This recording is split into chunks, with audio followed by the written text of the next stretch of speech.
Welcome. I would like to welcome you to episode 479 of the Unpopular Podcast. This is the man, the myth, the legend, Jalen Hunter. Here at the Unpopular Podcast, and I really ask you to agree with me. I'm asking you to hear me out. Let me first say happy holidays. Happy holidays. I don't know if you celebrate Christmas or, whatever you celebrate. This is a festive time of year for everyone, and I hope that you guys had a great holiday.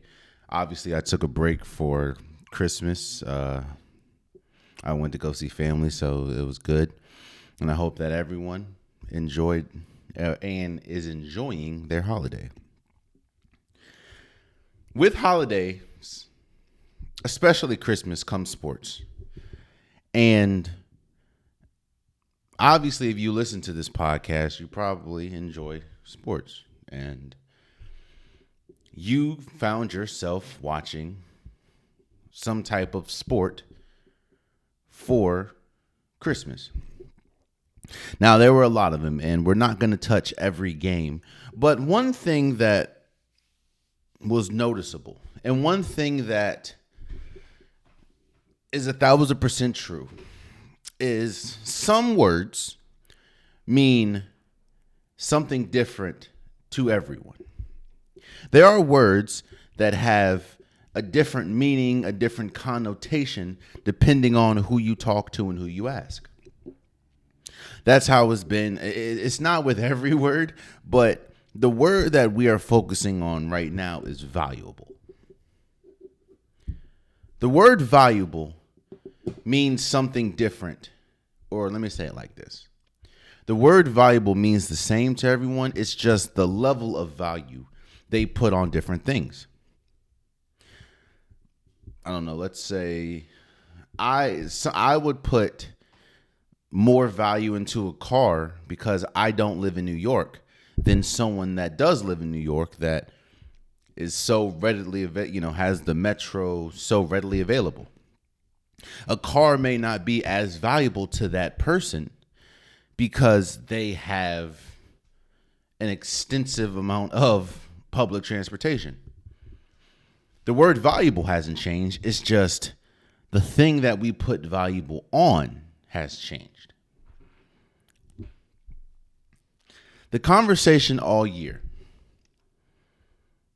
has seemingly been, who is the most valuable player in the NFL? Is it Lamar Jackson? Is it Josh Allen? Is it Saquon Barkley? That conversation has been running rampant almost this whole year. And a lot of people, when they talk about who is the MVP of the league, like to put definites on it, like to put periods on it. What I mean by that is they like to use the phrase, the race is over. It's not even a race anymore. It's not even close. And as a person that I can admit, my opinion has been sort of rigid on this topic. I think it's far from over. It goes back to my original point. What do you put value in? What is more valuable to you? Before we continue this valuable conversation, and I give my opinion right now on who should be the MVP, let me talk about these Christmas games. Let me start with the Baltimore Ravens against the Houston Texans. The Baltimore Ravens beat the Texans 31-2. That is not a typo. I did not say that wrong. It was 31-2.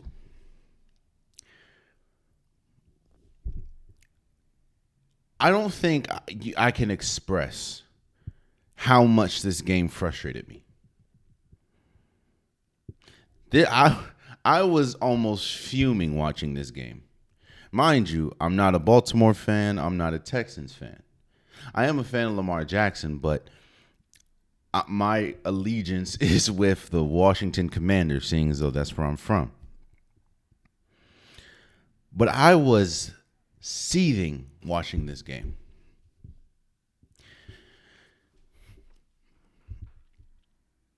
You know what I hate more than anything? is when you show me something and you get my hopes up, you get my excitement up, just to turn around and tell me that I can't have whatever you just showed me. Or just to pull the rug from under me and show me what's really real. I'll give you guys a quick example of what I'm talking about before I continue. When I first started working at my job, the hours were 9 to 5. The first, let's say, 2 weeks, I worked 9 to 5. And it was sweet. You know what I'm saying? Like, it was cool. I feel like a normal person. This is the first time I'm in a corporate job. I'm coming in when everyone's coming in. I'm leaving when most people are leaving. It's weird, seeing as though I've never worked a 9 to 5, but that was my hours. And you kind of felt like a normal person in society.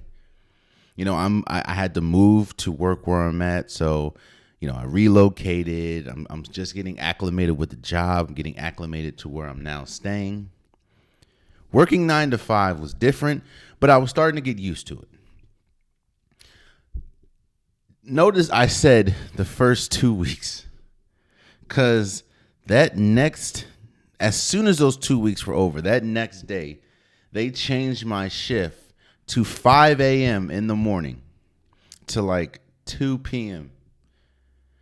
I don't know if you guys understand the difference in feeling that working 9 to 5 is compared to working 5 a.m. to 2 o'clock in the afternoon. That is a tough transition. And I struggled. I struggled mightily. Why did I bring that up? And what is this? What does that have to do with the Baltimore Ravens beating the Texans 31-2? One thing that I hate more than anything when I watch the Baltimore Ravens is their consistency to make it hard for themselves. The thing that I hate most about watching the Ravens is we have seen how good they can be. The saying is, and it's been a popular saying for the last few years now, is if this team plays to their potential, they could very well be the best team in football. That has been the saying for Lamar Jackson. That has been the saying for this Baltimore Ravens team for a while now.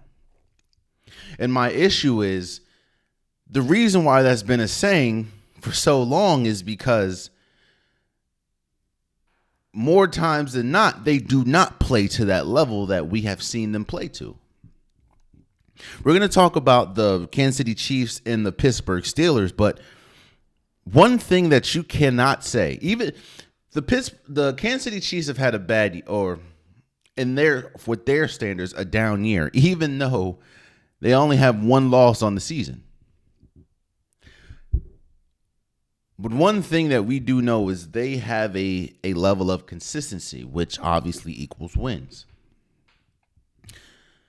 The Baltimore Ravens that we saw on Christmas against the Texans, that team is good enough to win a Super Bowl.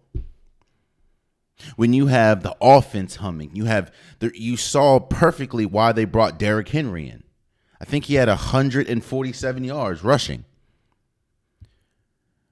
When he's humming, when Lamar Jackson is humming, I think he had 3 touchdowns, no interceptions, no picks, no turnovers.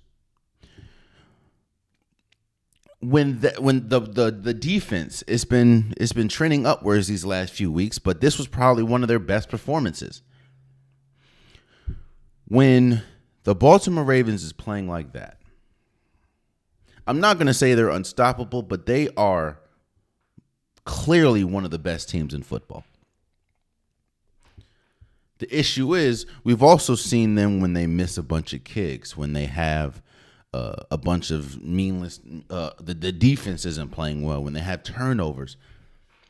They're the most inconsistent consistent team in football,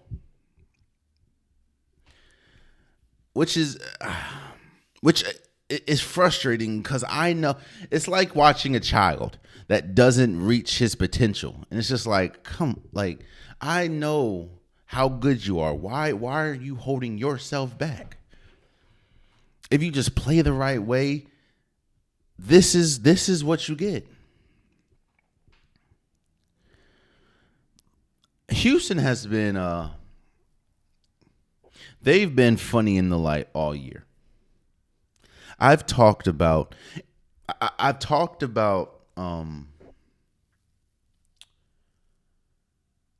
CJ Stroud in his sophomore slump. There's a lot of reasons that you can point to it. Obviously, I don't know personally, but he just hasn't seen the field well. It seemed like in that game against the Ravens, he missed every single easy pass. I know he had 185 yards, but it didn't feel like it. You can say it's because, Stephon Diggs is gone, Tank Dell is gone. Obviously, both lost due to injury. You can say it's probably because his offensive line is not great at all, which I would agree in a lot of instances that those are factors to why he struggled all year. But when I watch this game, it just seems like maybe he's seeing ghosts. I don't know, but it seems like his vision is nowhere close to what it was last year. His decision-making is nowhere close to what it was last year. And when you have a bunch of negatives that has seeped in your game all year, when you go up against a team that is surging, when you go up against a team that is hot, when you go up against a team that has Super Bowl aspirations, you're going to get what you get. Especially on the grandest stage. I think the funniest people, obviously Beyonce performed, and people are saying, damn, you only scored 2 points in a football game in front of Beyonce. That's a choice. And Beyonce's performance was great. I'm not a fan. Well, I'm not the biggest fan of Cowboy Carter, but that performance really showed why a lot of people say that she is the best living performer in the world right now. It was great. It was incredible. But back to what I was saying.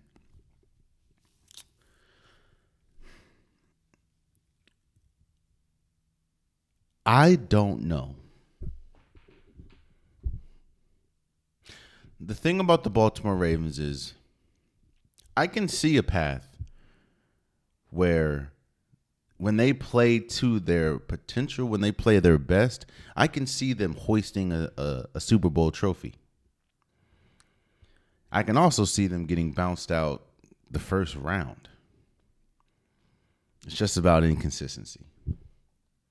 But the Ravens that we saw on Christmas is the best that they have to offer, and the best is pretty damn good.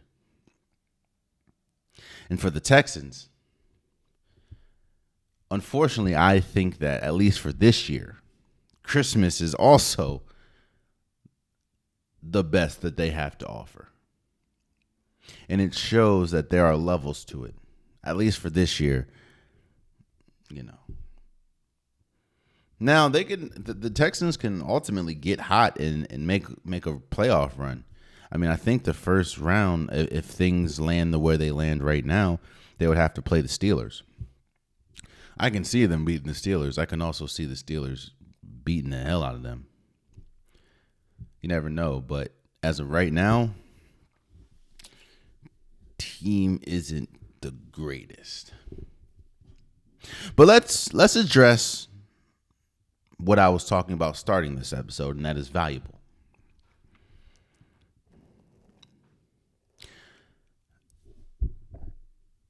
As much as they don't want to admit it, this is the dream for the NFL. This is the dream scenario for the NFL. 3 players that have the resume to win an MVP. And there's going to be at least 2 fan bases that feel cheated, that feel wronged once the MVP gets revealed. That's the dream for the NFL. That means that there's at least 3 players that are having extraordinary years. And we are seeing 3 players right now that are having extraordinary years. But it goes back to what I said in the beginning. What do you deem valuable? One thing that that is apparent, abundantly clear when you hear this argument about who people think the MVP is, it shows you what they deem as valuable. Now, I'm not here to change anybody's mind. I'm also not here to say that anyone is wrong. Because again, it's whatever value is what you deem it to be. But when you hear people talk about Saquon Barkley, they clearly value milestones. They clearly value historic anomalies. And you hear people say that if he breaks Eric Dickerson's record, which I think he's about 280 something yards away, he should be the MVP. That's showing you that they value history. They value milestones. They value record breaking. And I'm not saying that you're wrong. Eric Dick having the most rushing yards, especially in today's NFL that is so pass centric. I never thought that Eric Dickerson's record would ever be broken because of how the game is played. I thought that we would get a 2,000-yard wide receiver before we got another record-breaking running back. So what Saquon Barkley is doing, frankly, in my opinion, is incredible because I just didn't think the way the game is played that we would ever get here. But when you hear people talk about Saquon Barkley, you know that they value history. They value milestones. They value record breaking. When you hear people say Josh Allen,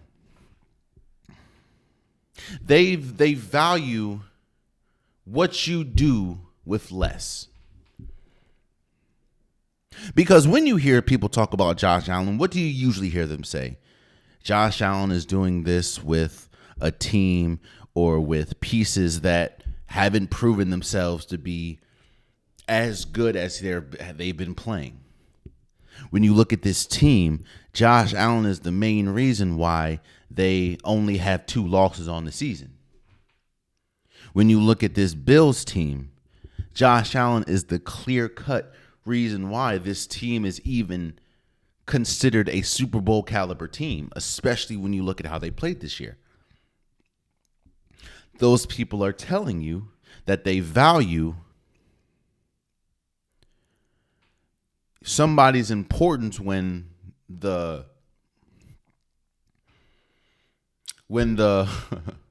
supporting cast isn't up to snuff. And just like Saquon Barkley, I'm not saying you're wrong. Remember, I came into this season saying I didn't think the Bills were going to have a good season because of exactly what they value. I looked at you losing incredible pieces on the offense, you losing incredibly important pieces on the defense. I just, with a lot of unproven people, remember, they started the season without Amari Cooper. I just didn't think that this team was going to be great. I thought Josh Allen had an opportunity to be great because we know how good he is. I just didn't think that was going to translate into the season that we're seeing for the Buffalo Bills in total. So I understand completely with people that say, look at the weapons that Josh Allen has and then look at his numbers. And on top of that, look at the places those weapons have been without Josh Allen, and you see that he is a clear-cut MVP. Again, I'm not saying you're wrong. You just value somebody's importance to a team that hasn't proven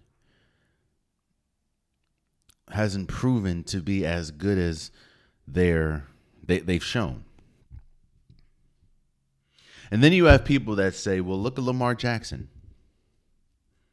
And those are the people that usually value numbers and value stats. Because outside of wins and outside of rushing touchdowns and interceptions, wins, rushing touchdowns, and interceptions, Lamar Jackson has better numbers than both Saquon Barkley outside of rushing, obviously, and if we just stick to quarterbacks, Josh Allen. Lamar Jackson has more passing touchdowns. He has less interceptions. He has more passing yards. Remember, the Baltimore Ravens was 2-0. I mean, 0-2, I'm sorry. They were 0-2 when it's looking like their season was done. I think at one point they were 1-3. And when you look now, they're what? I think they have 5 losses on the season.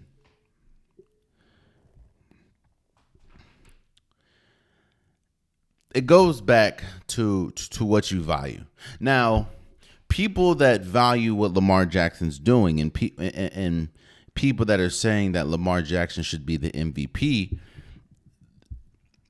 they also are taking, I guess the argument against Lamar Jackson would be Derrick Henry. You'd say, hey, but what about you have Derrick Henry, who is a future Hall of Famer? Josh Allen doesn't have that. What I'm saying is these arguments are valid. Hell, if you want to talk about valuable, and a lot of people don't say this, and a lot of people, because of the optics, but if we want to talk about valuable, to me, the most valuable player in the league is Joe Burrow. You see how good Joe Burrow has been. The only issue is his team doesn't have the wins. They're fighting for a playoff spot right now. But Joe Burrow has the most passing yards. He has the most passing touchdowns. Joe Burrow is having a historic season.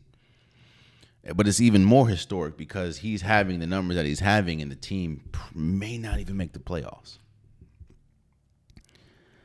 But out of the big three right now, Lamar Jackson, Josh Allen, and Saquon Barkley, who do I think is the MVP?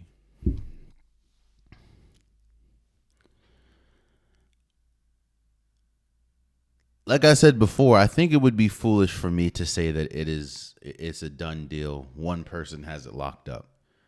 Because for the longest, most of this season, I have said Lamar Jackson is the MVP because of the numbers. As of recently, I have kind of leaned more over to Josh Allen because of the fact of he's doing what he's doing with less. But where I stand today, I think it's bigger than the numbers. I think it's bigger than who do you have around you. It's the eye test. That's for me. I'm not saying that anyone has to agree with me, but for me, it's the eye test. When I watch both Josh Allen, when I watch Lamar Jackson, who do I feel is playing better? Who do I feel is the better player out of both? And right now, and it's not just recency because I just saw Lamar Jackson play the Texans, but I think Lamar Jackson he's had the best season. And then I'm also adding wins too, because that's why Joe Burrow gets eliminated. Lamar Jackson had the best season out of all quarterbacks this year. Even if you look at his bad games, because he has had some bad games, they're not tremendously bad. Like, Josh Allen has had some bad games. Hell, they lost.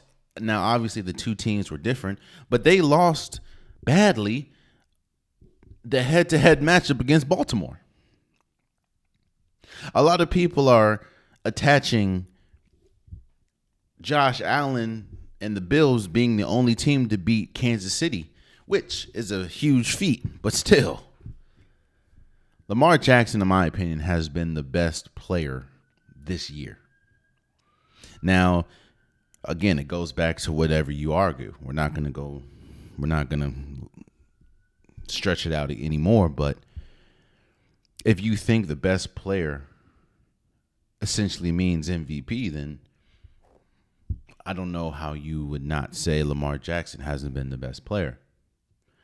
At least, let me back up.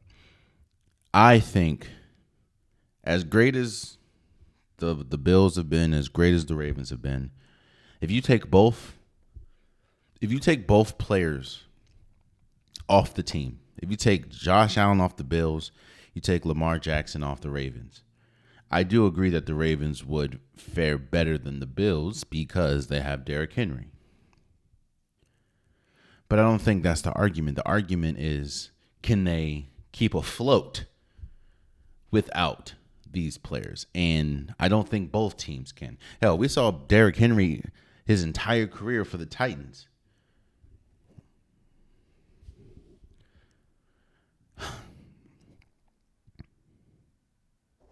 I wouldn't be upset if Josh Allen won. I wouldn't be upset if Saquon Barkley won. Again, I think that's the dream scenario for the NFL. At least two fan bases is going to be upset. I wouldn't be upset if Lamar Jackson won. That just shows you that this has been a very competitive MVP race, and it also shows you what people value. So we will definitely see. Speaking of seeing, you can see and look at this 3-game stretch for this Pittsburgh Steelers have just had. You can see and look at it two completely different ways. The Kansas City Chiefs beat the Pittsburgh Steelers 29-10. And let's just talk about the game for a second. I've said this before, and I will continue to say it. When you play a team as good, as potent as the Kansas City Chiefs, one thing that is underrated and one thing that isn't talked about a lot when you play these teams is the margin of error is so slim. One mistake when you play a team as good as Kansas City, one mistake can start an avalanche that can essentially lose you a game. Because one thing that we know about momentum, once a team has momentum, it's almost over with. And we saw in this game, one or two mistakes essentially cost the Pittsburgh Steelers this game. There was a point, it was 13-10, right? And the Pittsburgh Steelers that were struggling off defensively looked like they were about to catch some steam. And then, boom, Pat Freiermuth fumbles the ball, and 13-10 turned into 29-10 very quickly. Hell, Travis Kelce broke Tony Gonzalez's touchdown record for Kansas City. Momentum is a crazy thing, and people that know, you can't. It's almost impossible to play a good game while playing against momentum.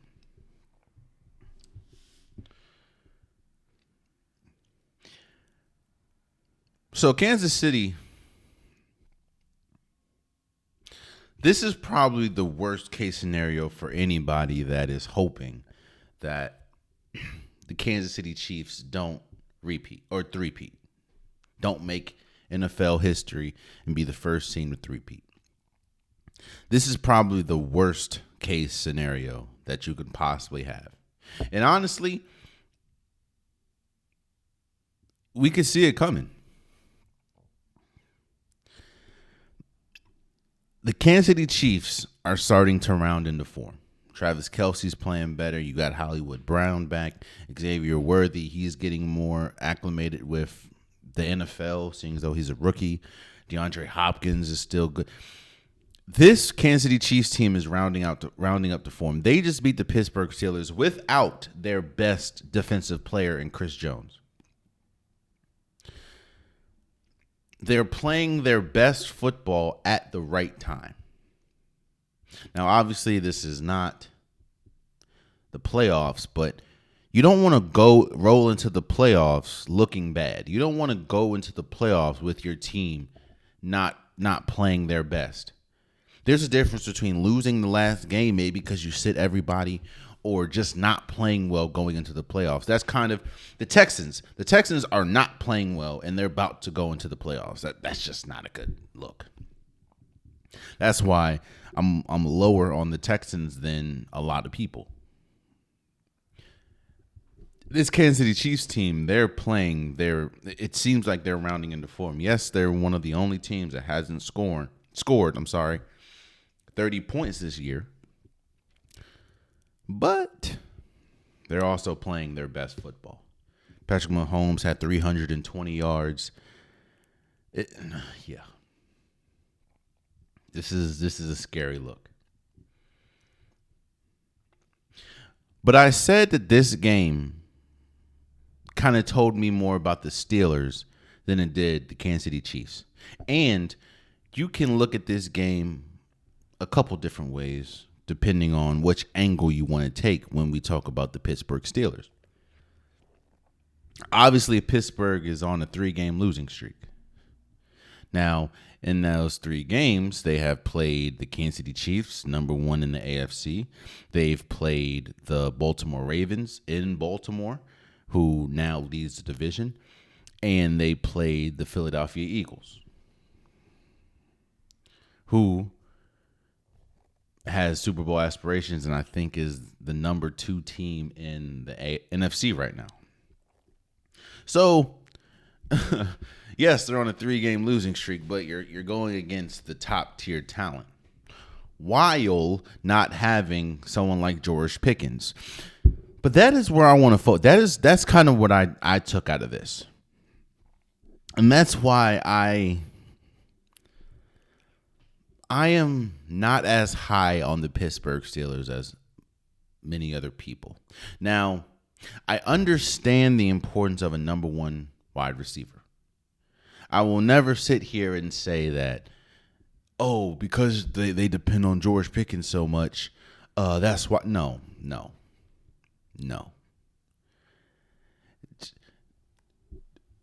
Lamar Jackson is heavily dependent on Zay Flowers. He's a number 1 receiver. Patrick Mahomes is highly dependent on Travis Kelce. My issue is just how drastic the drop-off is from when George Pickens is on the field and when he's not on the field when we talk about the overall offense. It feels like the offense just falls off a cliff when George Pickens doesn't play compared to when he does play. I understand things change. Like if Jamar Chase wasn't on the Cincinnati Bengals, Joe Burrow obviously wouldn't have the amount of numbers that he has and things would be different. I get that. But I'm also looking at it as I don't know if the offense would drop as precipitously as it does with George Pickens not being on the field with Pittsburgh. A lot of people like to put blame at Russell Wilson's feet. a lot of people are saying that Russell Wilson is the reason why this team is now lost 3 straight. And now, they're talking about contract extensions and what they should do next year, and should they go back to Justin Fields.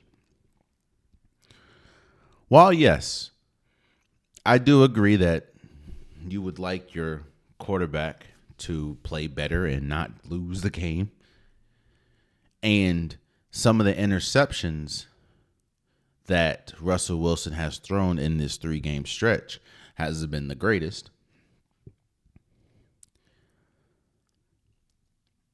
But I honestly think that Russell Wilson is the last issue with this Pittsburgh. In fact, I think that, to be completely honest, in these last 4 games, he's been the actual only positive with the Steelers outside of the coaching.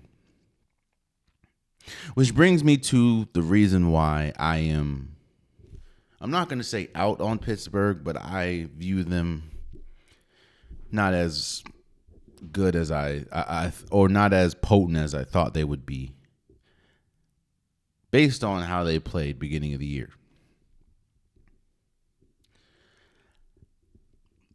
Again, you played the Kansas City Chiefs, you played the Baltimore Ravens, and you played the Philadelphia Eagles.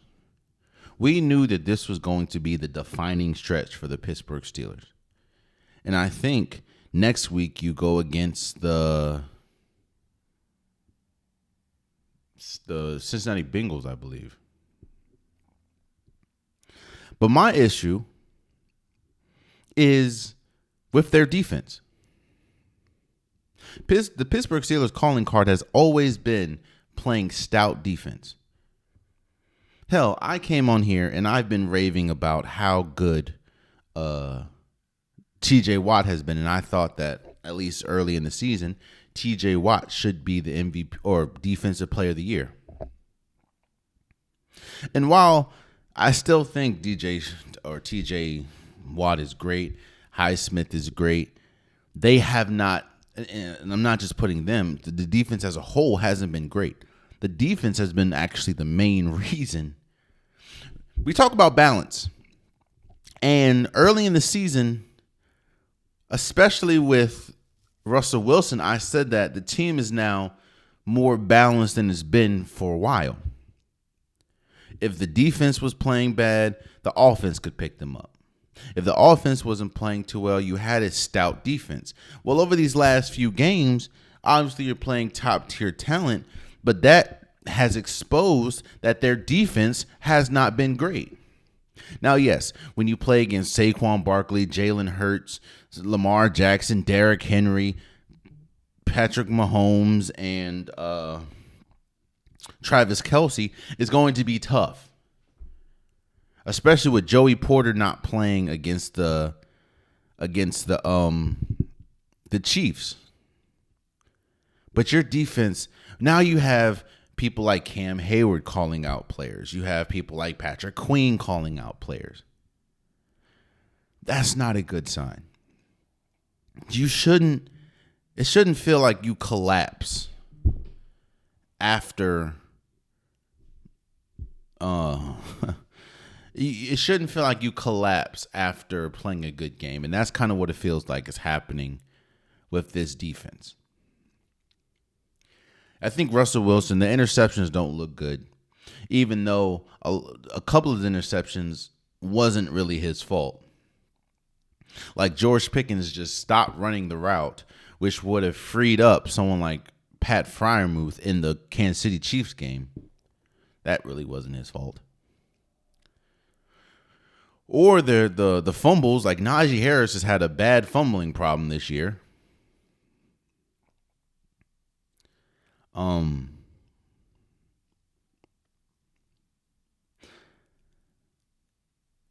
The thing is, and the last thing I'll say about this before we move on,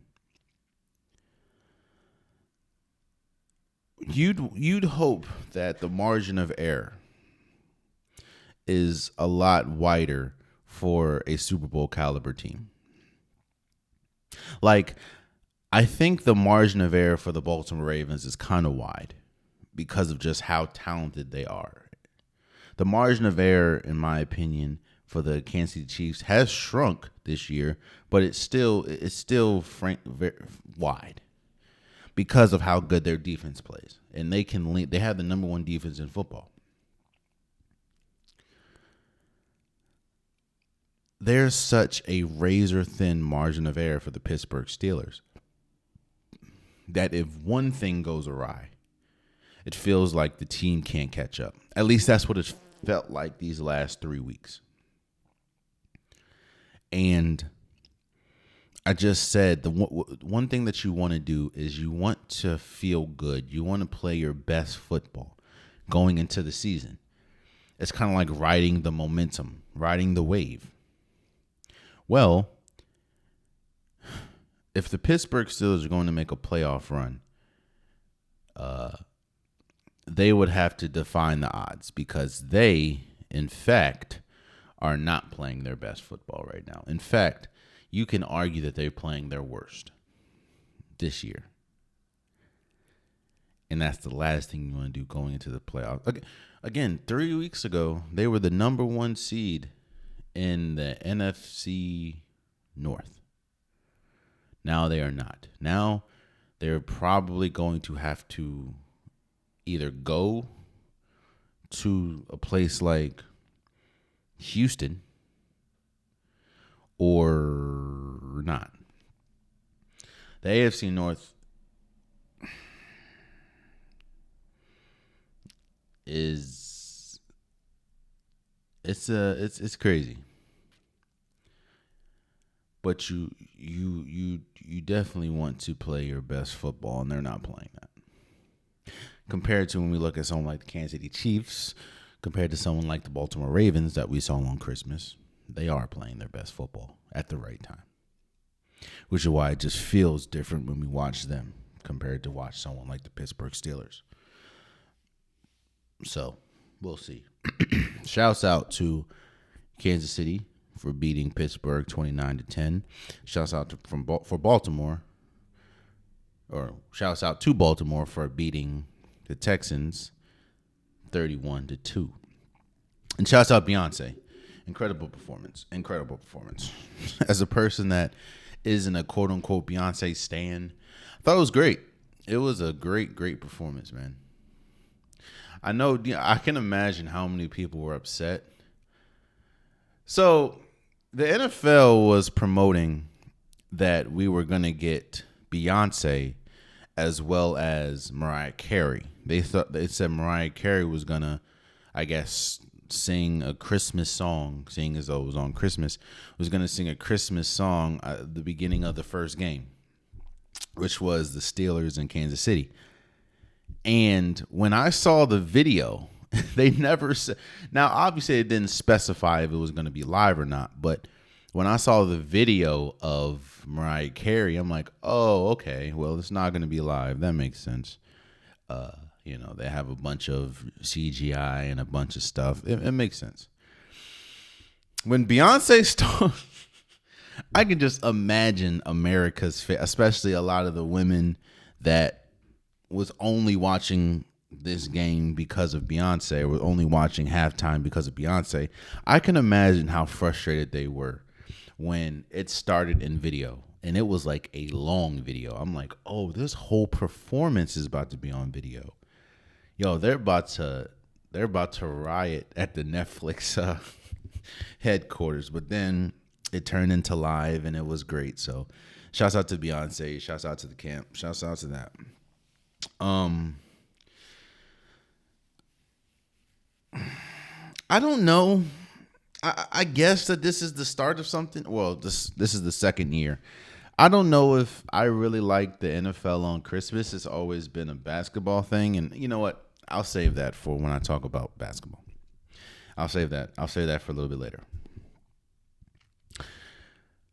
I think the worst thing that could have possibly happened to the NFL is you get what you get Christmas. Now, when you look at the scores, they weren't the greatest.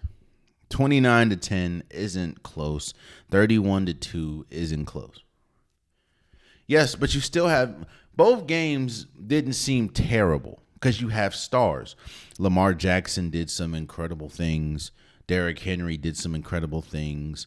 Patrick Mahomes and Travis Kelce broke records.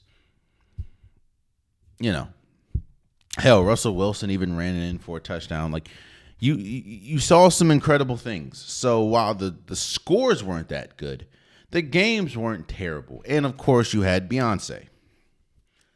The last thing that you wanted to do is follow up an incredible Christmas Day. We saw the viewership. I think it was like 25 or 27 million people were watching these games. Like, it was a lot of people. The last thing the NFL needed was to follow Christmas Day to what we saw on Thursday Night Football when the Seattle Seahawks beat the Chicago Bears 6-3. Boy, it felt like it almost felt like a punishment, man. Like, we got Lamar, we got Russell, we got Derrick Henry, we got CJ Stroud, we got Joe Mixon, we got Patrick Mahomes, we got Travis Kelce, we got Andy Reid, and then we have to sit through the Seattle Seahawks and Chicago Bears. And we have to sit through not even a score.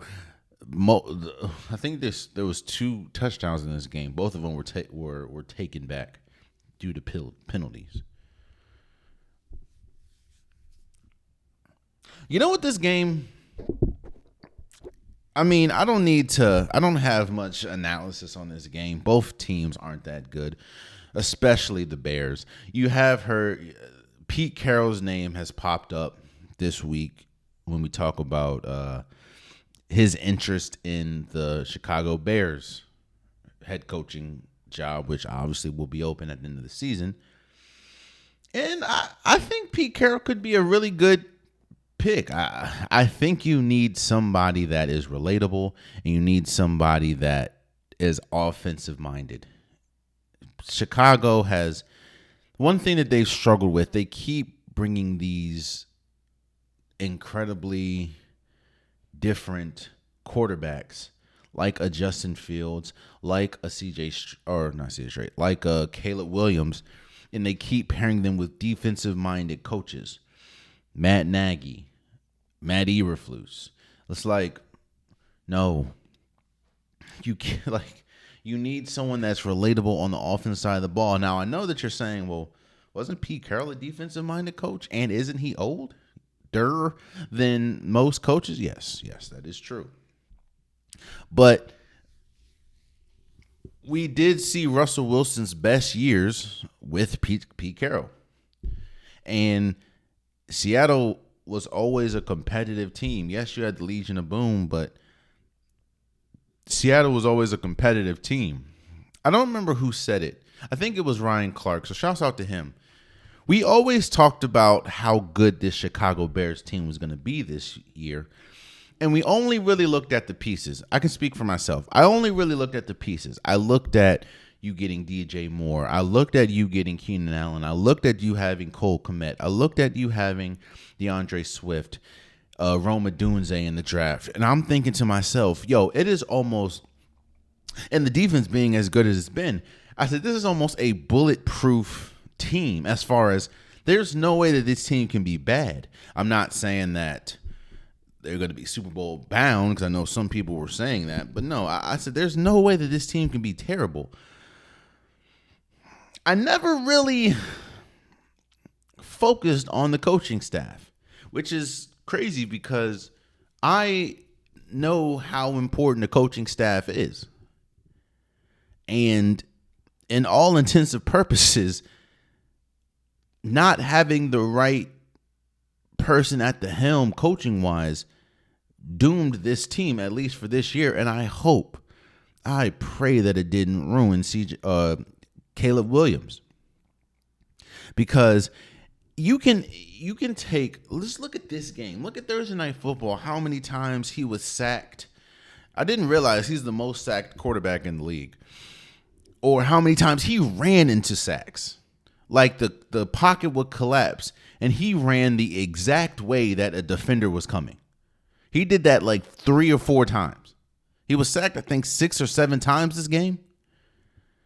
Or the fact if he held the ball way too long. It just, oh, Jesus Christ, I love you so much. They've regressed all year. Ever since the game before, they have not won since the game before the Hail Mary. It's just been downhill. Man. But the biggest, there was nothing. The biggest gripe that I had about this game, and I think that I'm just having a gripe with the playoff formats on a lot of things. Like, why has the NBA still, you see the imbalance, right? You see the imbalance of conferences. And we talked about it last episode, even though it was a week ago. They're trying everything in their power to change All-Star Weekend because, and one of the biggest reasons is the imbalance of the conferences.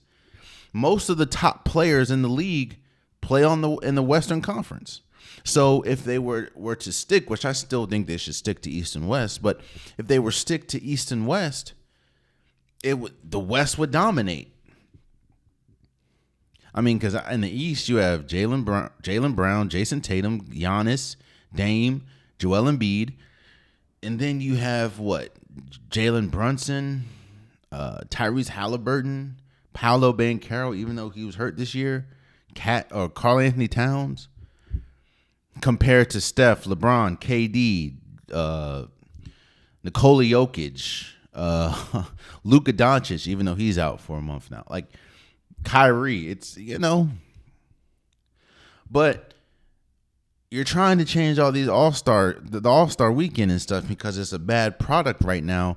Why not go to a 1-16 format like the WNBA does? Now they don't do 1-16, but like why not do that? Bringing it back to football, it was, I even tweeted it. It was striking to me watching this game and watching how bad both Seattle and Chicago was. I forgot until the broadcast, shouts out to the broadcast, they reminded me, if the Seattle Seahawks win, which they ultimately did, they lead the NFC West. Meaning that a team like Seattle, that I think is 8-7 right now, will host a playoff game, while a team like Minnesota or Detroit, who has 13-14 wins this season, will be on the road. One of those teams is going to be on the road the first round of the playoffs, the wild card. Make that make sense. Make it make sense that a division, I understand the importance of winning your division, but it's like, come on, bro.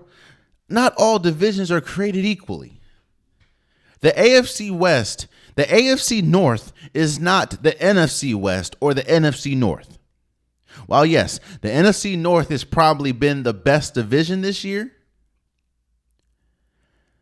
there's no reason why we have to continue to reward divisional winners. Because look at that game.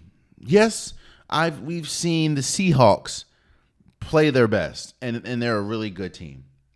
But more times than not this year, the Seahawks have looked like exactly what they look like on Thursday Night Football, more than playing at their best. You want to reward that with now, yes, if the Rams could essentially win, if the Rams win or something like that, they would be. But even still, because the Seattle Seahawks have an easier schedule and because they won, there's a good shot that the Rams would have to play the Green Bay Packers the first round in Green Bay. So why is it that we're so wrapped? I know it's been like that, but there should be no reason why an 8-7 or an 8-8 team should host a playoff game when a 13-2 or 13-3 or 14-2 team is on the road. We've been talking ad nauseum, and I've been talking about it too, so it's not just everyone else, about my issues with the college football playoffs. And we saw just how lopsided it was, at least the first round. SMU got smacked by Penn State. The best game was Clemson and Texas, and Clemson still lost by, I think, 12. It wasn't competitive. In Indiana, I know it looked like it, but it wasn't close. Indiana got smacked. Tennessee got smacked by Ohio State. So we've been complaining about that. And how I said that, and a lot of people have said it, how unfair it is for like a number one seed. Well, in the NFL, why is it that we're close enough to the playoffs to say we're probably about to watch the Seattle Seahawks or Rams host a playoff game when a team that has probably had the best year in the NFC, whether that's Minnesota or Detroit, is about to have to play on the road in a tough environment. It's like, I know a lot of people in my comments have said, well, why do you want a reward? That's football. Like, hold on, bro. What? Like, so you want the number one seed to get the easiest path? Yes. Yes, I want the number one seed to get the easiest path to the championship, not because I'm an Oregon fan, but because it shows that the regular season is important. It shows, why should you try hard in the regular season when you don't get rewarded for it? And you say the reward is the number one seed. Okay. The Minnesota Vikings could possibly go 13-2, 13-3. And they're about to have, while the Seattle Seahawks is a game or two games above 500. And the Seahawks is the team that is going to host a playoff game. While a 13-3 Minnesota team is about to be on the road. Or a Detroit Lions team that has been the number one seed all year but has faced a bunch of injuries could very well be on the road. Make that make sense. What's the point of the regular season if all these wins is going to get you, like, come on now. What's the point of Oregon being the only undefeated and now has to play?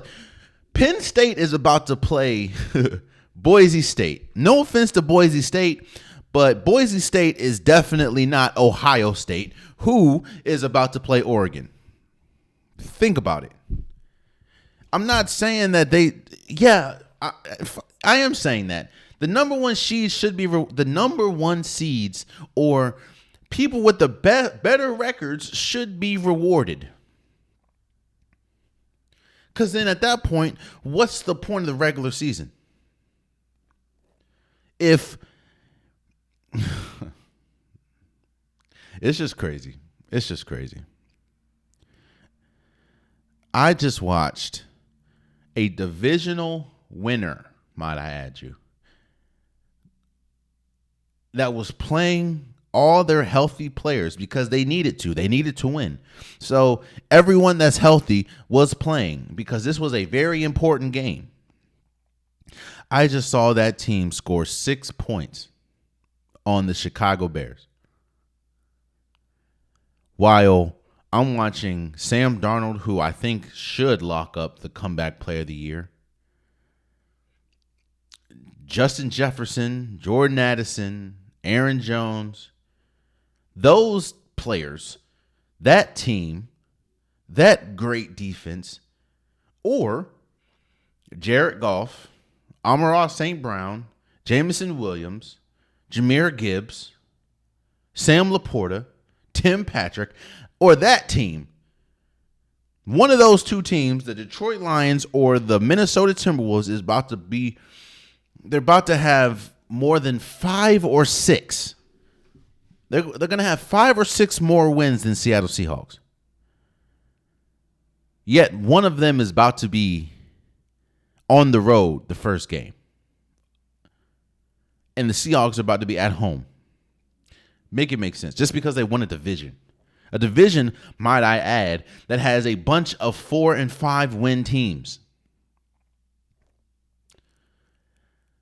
Bruh, a division where the 49ers playoff hopes were done 2 weeks ago. Shouts out to Seattle for beating Chicago. Which leads me to my week 17 prediction, seeing as though we're in week 17. And it seems like this week, more than any week, the NFL wanted to take over the entire week. We had games on Wednesday, Thursday. Now we have games on Saturday and Sunday. The first game, which I guess I understand it. These Saturday games are playoff defining games.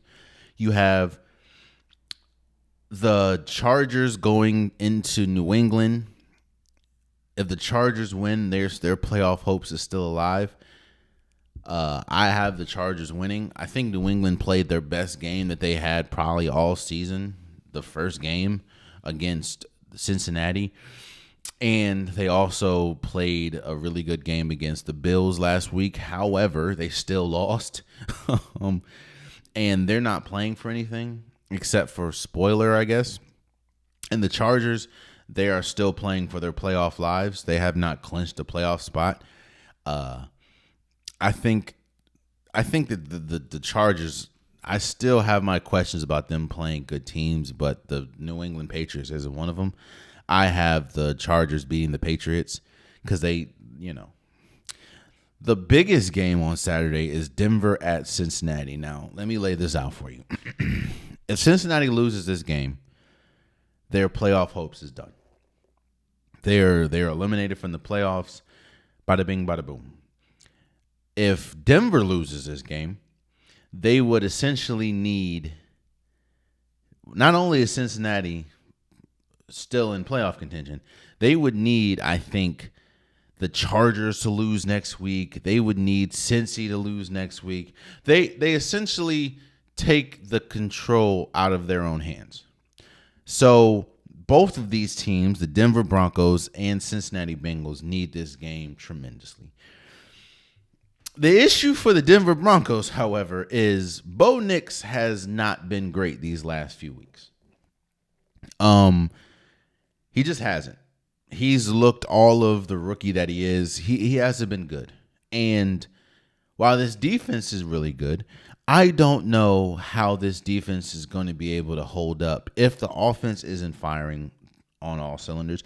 I don't know how this defense is going to hold up against a desperate Joe Burrow, a desperate Jamar Chase, a desperate T. Higgins. No, the Cincinnati Bengals don't have a reliable run game, but they have not had a reliable run game all year, and Joe Burrow is still putting up the numbers that he's putting up. Again, I said it earlier in this episode. If you just take records out, Joe Burrow is the clear-cut MVP by a wide margin. I think, and you're playing in Cincinnati, I think Sean Payton's had a pretty good season. Don't get me wrong, as a head coach. I think Cincinnati is going to win this game. I still think their defense is trash. Not trash. Let me not disrespect them. I still think their defense isn't good, but their offense they have almost undoubtedly the best offense in football. In Denver, I just don't know if Bo Nix is going to be able to, is going to be able to hold up. I mean, the game to win for the Denver Broncos was last week when they played the Chargers, and Bo Nix had 2 or 3 pretty bad interceptions. Yeah, I don't know if he's going to be able to keep up with the offensive firepower that is the Cincinnati Bengals. So I got Bengals winning. Yo, the Bengals might make the playoffs. And if the Bengals make the playoffs, I think the first team that they'd have to play is Josh Allen in the is Josh Allen and the Bills. Just think about that. Another game that's very important, I just talked about the Seattle Seahawks, is the Arizona Cardinals going into Los Angeles and playing the Rams. If the Rams win this game, the Rams essentially win the division.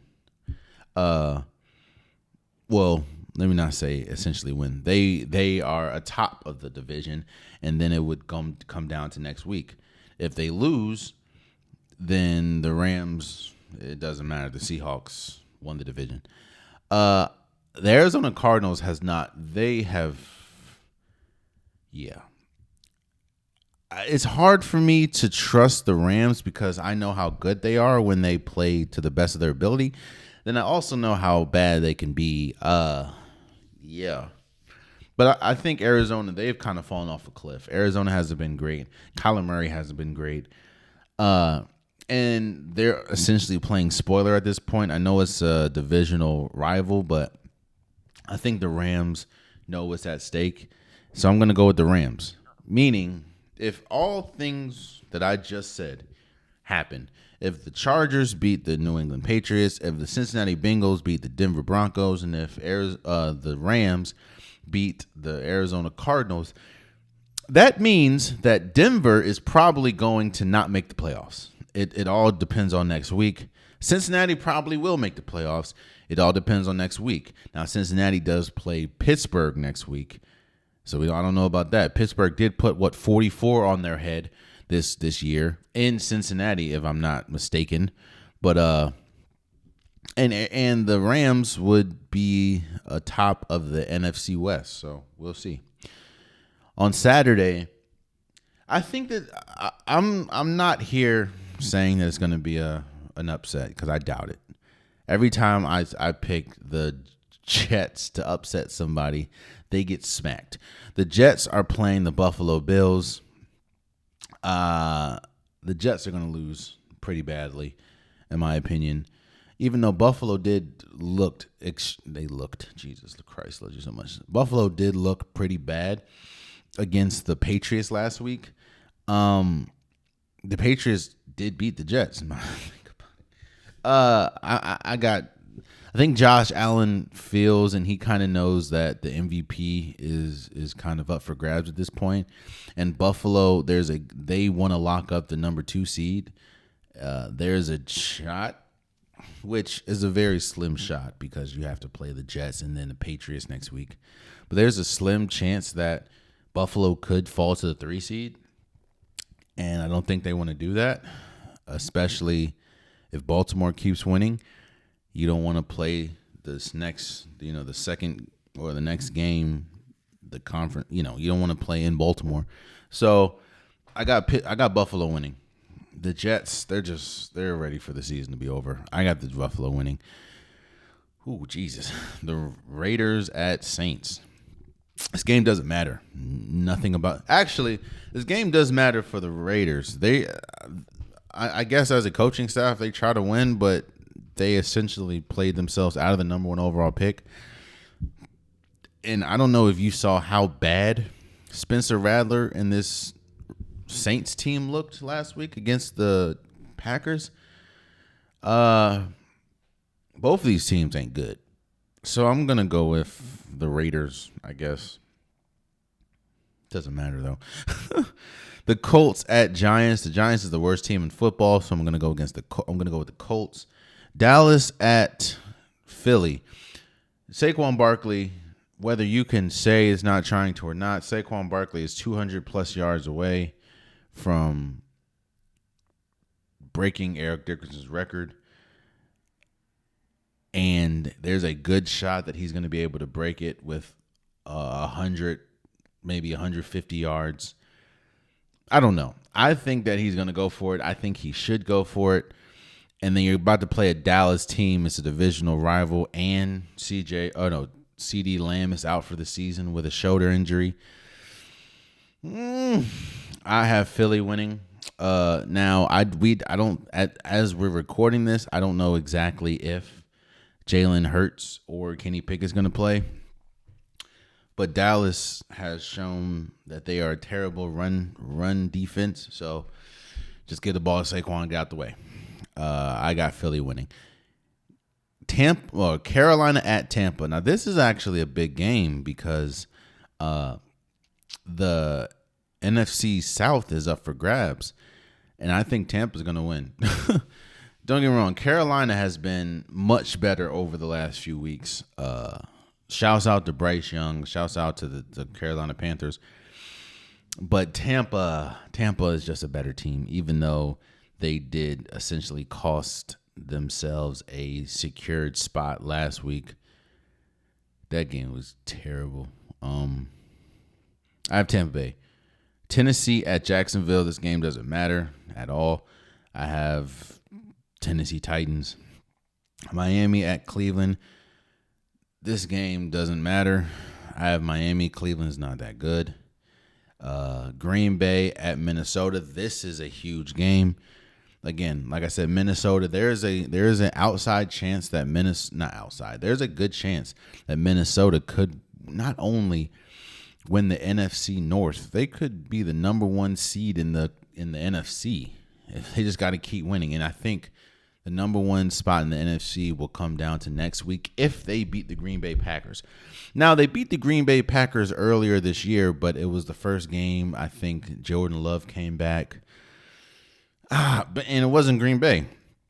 This one's in Minnesota. I'm actually going to go with the Minnesota Vikings. I think defensively they can cause a lot of problems for a lot of teams, including the Green Bay Packers. And the way that Sam Darnold's playing, the way this offense is playing, is going to be tough to match that. So I'm going to go with Minnesota. All right, hold up. First time in NFL history that the Washington Commanders have been pushed to primetime. And this is the first time in history that two quarterbacks that were picked in the top 10, first round, are playing. Both of these teams need to win. If Washington wins and Tampa Bay loses, we secure the spot. If Washington loses and Tampa Bay wins, I don't think we essentially need to win next week. We're going against the Atlanta Falcons. We just beat the Eagles. Another bird that we have to slay. Michael Penix did look really good last week, but this defense still sucks. I'm gonna go with the Washington Commanders. Like, we have Jaden Daniels. We have the Offensive Rookie of the Year. Washington is on the cusp of greatness. First 10-win season since 1991. We have not been to the conference championship in 45 years. To put that into perspective, that's 15 years before I was born. Yeah. I got Washington beating Atlanta. I think Michael Penix, again, had a great game last week. But you're going up against Marshawn Lattimore and Bobby Wagner in this defense. This is going to be tough. And Atlanta's weak spot is their defense. Even though they be flying around a lot. Washington, let's get it done. And then you have Monday Night Football, Detroit at San Fran. San Fran's playing for nothing. Detroit's playing for everything. So I think Detroit is going to go into – this is the NFC Championship rematch from last year. It would be better And it would be more exciting if the 49ers had a better record and not everyone on their team wasn't hurt, as well as Detroit. All their defensive players are pretty much hurt. I'm going to go Detroit, though. Detroit, their offense is stellar. So those are my picks, and we'll see. We'll see. There's a lot of implications for the playoffs this week, and a lot of those implications will roll over to next week. So we'll talk about it when it happens. So yeah, shouts out to the NBA. Shouts out to the NBA and shouts out to their Christmas slate, man. I understand what. First of all, I get I get why the NFL would want to come and take Christmas. I understand it. And if you look at the viewership, and there's no shock there, the NFL just trumped the NBA. But the NFL is king in the United States. But if you look at the overall worldly view, the NBA destroyed the NFL. It also, we're talking about Netflix and stuff.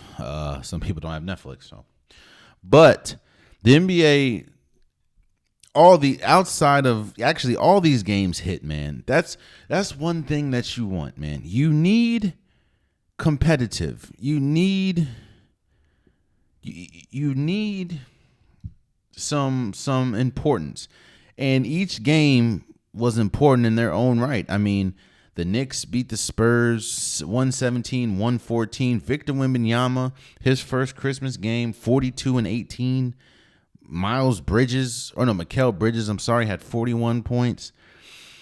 The Timberwolves beat the Mavericks 105-99. Kyrie Irving had 39 points, and Luka did go out. The 76ers beat the Celtics 118-114. Tyrese Maxey had 33 and 12. Jason Tatum had 32 and 15. The Suns beat the Nuggets 110-100. I think Bradley Beal and Kevin Durant combined for 54 points. They both scored 27 in the game of the night. And this is why I talked about this a little bit last episode, but if it doesn't prove what I'm talking about, then I don't know. The Los Angeles Lakers beat the Golden State Warriors 115-113. LeBron James 31-10, Steph Curry 38-6. He had some crazy shots. It was Austin Reeves beating Andrew Wiggins. Austin Reeves beat Andrew Wiggins off the dribble for a game-winning layup, might add.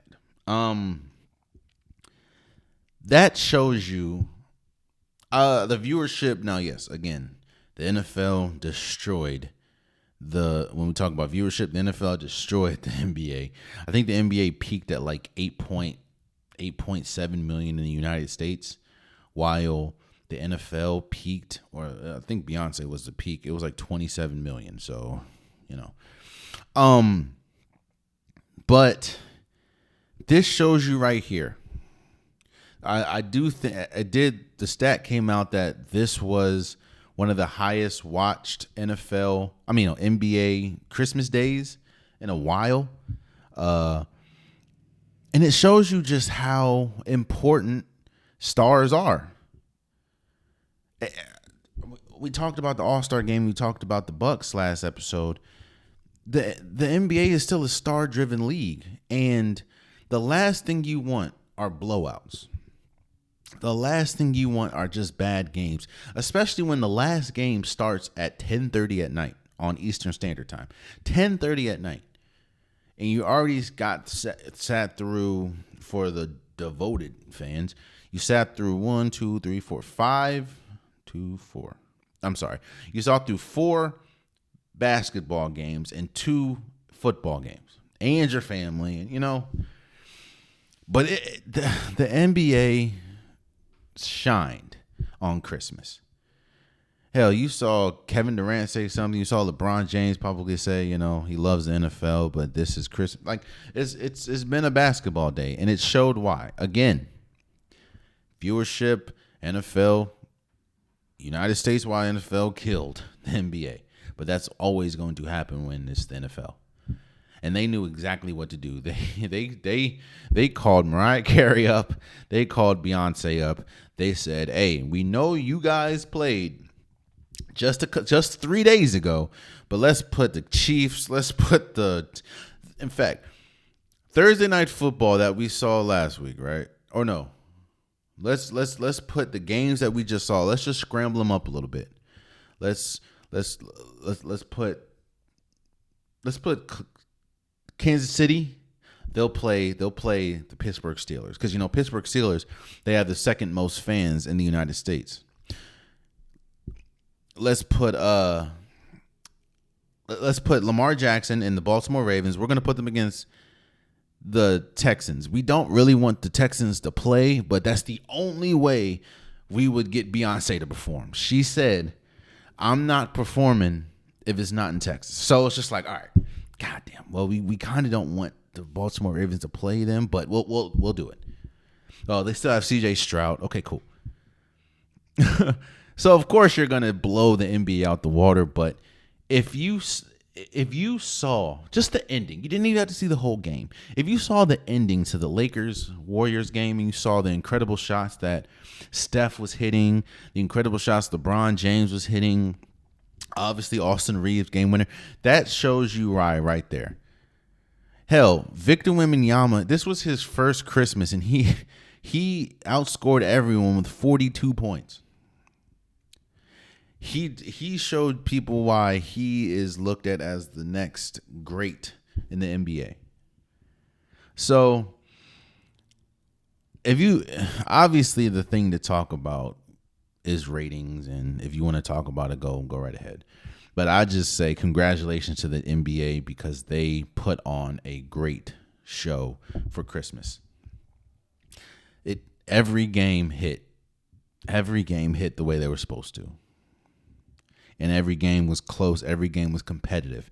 That's the last thing you want is an uncompetitive game on Christmas when there's other options out there.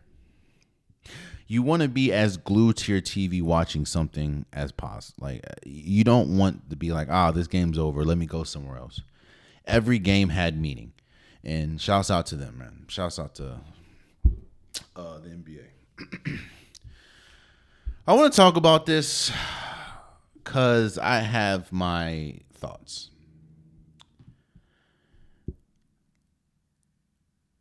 Jim Larrañaga, I know I said your name wrong. I apologize.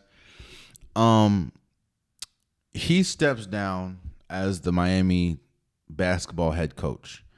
The team is currently 4-8, and he cited that pretty much the reason why he is leaving is because of NIL and how it makes it so difficult to coach. And we've heard this, we heard this with Nick Saban, we heard this with Roy Williams, we've heard this with Coach K to a certain extent. We've heard how different college basketball is and college sports in general is because of NIL. It's essentially professional sports. When we talk about contracts and you hear kids signing to schools because they get larger NIL deals, we're in a different space when we talk about college basketball or college sports in general. Hell, the backup quarterback for Penn State, I don't remember exactly who he signed with, but he signed with a school because they gave him a $1.5 million NIL deal. We see people backing out of like Alabama to go to, let's say, Colorado because they get a better NIL deal, So in a sense, college sports is kind of like the professionals when we talk about now you're getting paid and where you're getting paid and how you're getting paid is affecting where you go. And I can imagine how difficult it is on a coach, especially a coach that's used to one thing and they're used to the system being one way. And now you have to, being in whatever age that you are, have to learn a whole new system and approach things differently. I can imagine how difficult it is. So for that, I understand Jim Larrañaga. I understand it completely. I respect the honesty. I respect I can't. This is just not working for me. I am not able to catch up. I'm not able to be the best coach I can possibly be. I get that. And for that, I'm not upset. You're honest with yourself. You were selfish, and I don't think selfish has a negative. I don't think selfish is negative. You picked yourself, and I respect that. You don't feel like you are the best person for this job because the rules have essentially changed. But here is where I have issue with. We've heard about Jim Larrañaga and his displeasure with the NIL and his,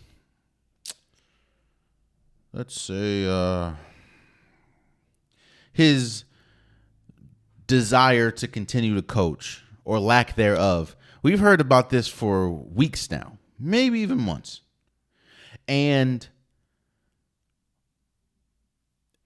obviously they were legit sources. My thing is, why do this in the middle of the season?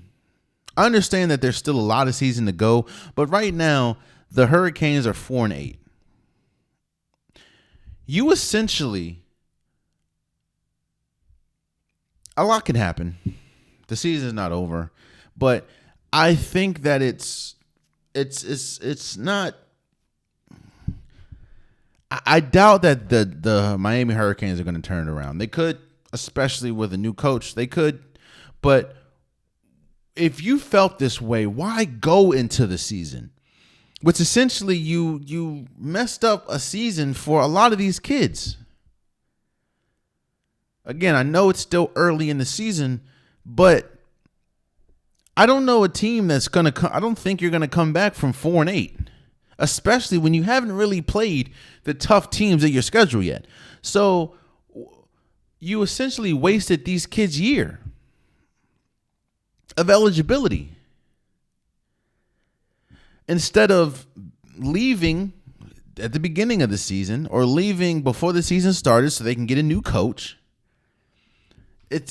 And maybe the season will look different. I don't know, but I don't like I respect the fact that you were honest. I respect the fact that you chose yourself and you saw the landscape of college sports and was like, I can't do this anymore, especially at 75 years old. But you've been thinking about this, and reports have come out that you've been thinking about this since before the season even started. So why go into the season?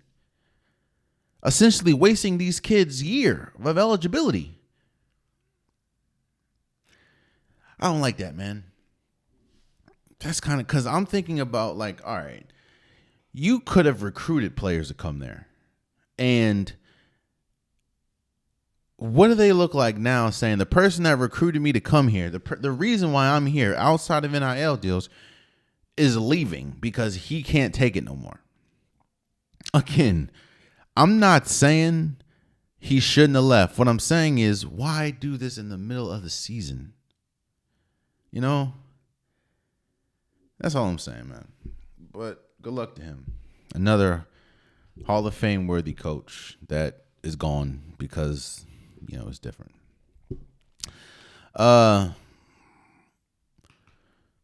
Lastly, before we go, I'm going to just keep this brief. Shouts out to DeSean Jackson, I guess, for finalizing a deal to become Delaware State's next head coach. I understand people's frustration. It's like, how is somebody that has absolutely no credentials as a head coach, how do they become a head coach of a college when there's people that have to go up the ranks and have to start in middle school, then go to high school, then go to college. And, like there's people that have to go up the ranks that never get an opportunity, but you have somebody maybe just because of the name that gets a shot to be a head coach. Now, I also understand that people like, where is this outrage for Deion Sanders? Or where's this outrage for Michael Vick? And I would say you're absolutely correct. But, that's just the way of the world. Nepotism is a real thing. The world's not fair. A lot of people get advances because of their name alone. And that's kind of what it seems like it's happened with DeSean Jackson. I hope that he is successful. Shouts out to him. But I understand the people that say it may not be, they may not think it's fair that he got the opportunity that he got, and you would be absolutely correct. But hey, who knows? There you have it. That's been today's episode of the Unpopular Podcast. I truly, truly, truly appreciate you guys. If you want an Unpopular Podcast shirt, hoodie, sweater, long sleeve joggers, the link is in the description below.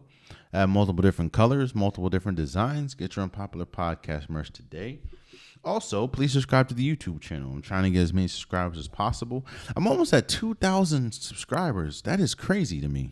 Like, think about that. I am almost at 2,000 subscribers. It means so much. So tell a friend to tell a friend to tell a friend to subscribe.